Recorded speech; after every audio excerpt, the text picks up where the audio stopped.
ഈ ആയുർവേദത്തിന്റെ cosmetology treatment എടുക്കുന്നവർ പ്രധാനമായിട്ടും ശ്രദ്ധിക്കേണ്ട കാര്യങ്ങൾ എന്തായിരിക്കും?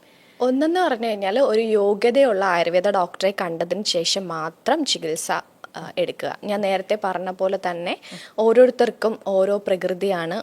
ഒരാൾക്ക് തന്നെ സെയിം അസുഖങ്ങൾ ഉണ്ടാവാം, പക്ഷേ അവരുടെ പ്രകൃതിയിൽ സ്കിൻ ടൈപ്പ് അനുസരിച്ചിട്ടുള്ള ട്രീറ്റ്മെന്റ് മാത്രമേ നമ്മൾ ചെയ്യാൻ പാടുള്ളൂ. രണ്ടെന്ന് പറഞ്ഞു കഴിഞ്ഞാൽ ആയുർവേദ കോസ്മെറ്റോളജി എടുക്കുമ്പോൾ നമ്മൾ ആദ്യം അല്ലെങ്കിൽ നമ്മൾ നന്നായിട്ട് മനസ്സിലാക്കേണ്ട കാര്യം എന്ന് വെച്ച് കഴിഞ്ഞാൽ ഇതിനൊരു ലോങ് ടൈം എടുക്കും. അപ്പം ഒരു ക്വിക്ക് ഫിക്സ് ആയിട്ടുള്ള ഒരു റിസൾട്ട് കിട്ടത്തില്ല. അപ്പം നമ്മൾ ക്ഷമയോടെ കാത്തിരുന്ന് ആ ഒരു റിസൾട്ട് ഉണ്ടാക്കിയെടുക്കുക എന്നുള്ളതാണ് രണ്ടാമത്തെ.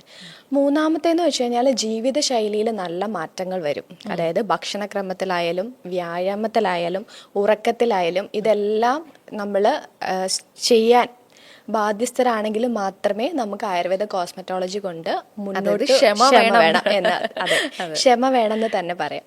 അപ്പോൾ ക്ഷമ ഉണ്ടെങ്കിൽ മാത്രമേ ഇതിൽ നമുക്ക് റിസൾട്ട് കിട്ടത്തുള്ളൂ. പിന്നീട് പറയുകയാണെങ്കിൽ നമ്മൾ പ്രോഡക്റ്റ് മേടിക്കുമ്പം, ഔഷധങ്ങൾ മേടിക്കുമ്പോൾ അത് നല്ല ഒരു ബ്രാൻഡാണ് അല്ലെങ്കിൽ അതിൻ്റെ ക്വാളിറ്റി മനസ്സിലാക്കിയതിന് ശേഷം മാത്രം അത് യൂസ് ചെയ്യുക. അതാണ് മെയിനായിട്ട് നമ്മൾ ആയുർവേദ കോസ്മെറ്റോളജി ചെയ്യുന്നതിന് മുന്നേ നമ്മൾ മനസ്സിലാക്കേണ്ടത്.